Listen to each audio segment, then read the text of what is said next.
আমার দিকে তাকিয়ে থাকে। So scary. আমাকে সে কবে থেকে সন্দেহ করে যাচ্ছে ঋদ্ধি। তার থেকে বেঁচে। গৃহপ্রবেশ ধারাবাহিকের আজকের পর্ব। ধারাবাহিকের শুরুতে আমরা দেখতে পাই রায়বাড়িতে আয়নার জন্মদিন সেলিব্রেশনের অনুষ্ঠানে সকলে মেতে উঠেছে। নিমন্ত্রিত সকল অতিথিরা আসা শুরু হয়ে গেছে।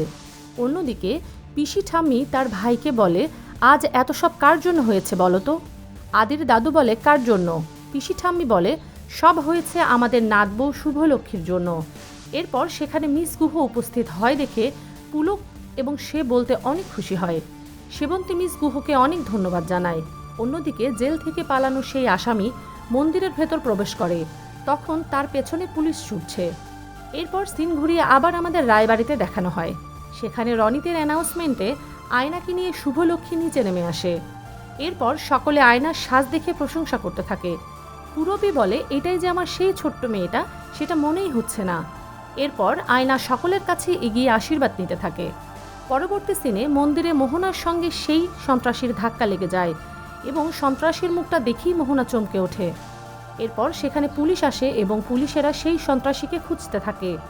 পরবর্তী সিনে আমাদের রায়বাড়িতে দেখানো হয়, সেখানে আয়না কেক কেটে সবাইকে খাইয়ে দিচ্ছিল। এরপর সে শুভ এবং আদিকে বলে কাপল ড্যান্স করতে, কিন্তু শুভ এবং আদি রাজি হয় না। তখন আয়না বলে, তোরা কেন এরকম করছিস? তোরা তো আমার কাছে আইডল।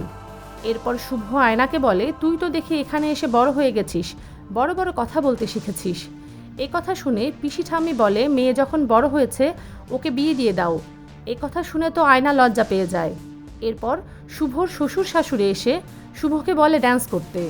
অন্যদিকে মন্দিরে সেই সন্ত্রাসীটা ছুটতে ছুটতে পুরোহিতদের কাছে গিয়ে কিছু পোশাক নিয়ে নেয় এবং সেগুলো পরে এসে পুরোহিতদের সাথে পুজো করতে থাকে।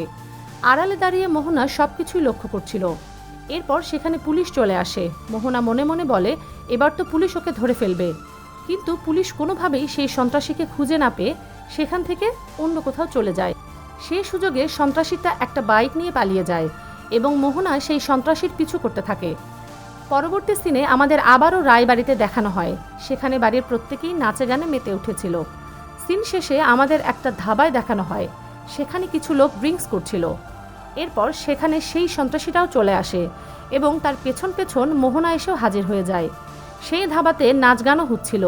সেখানে মোহনা সেই সন্ত্রাসীর মুখ ভালো করে দেখে অবাক হয়, কারণ সেই সন্ত্রাসীটা দেখতে একদম আদির মতো ছিল।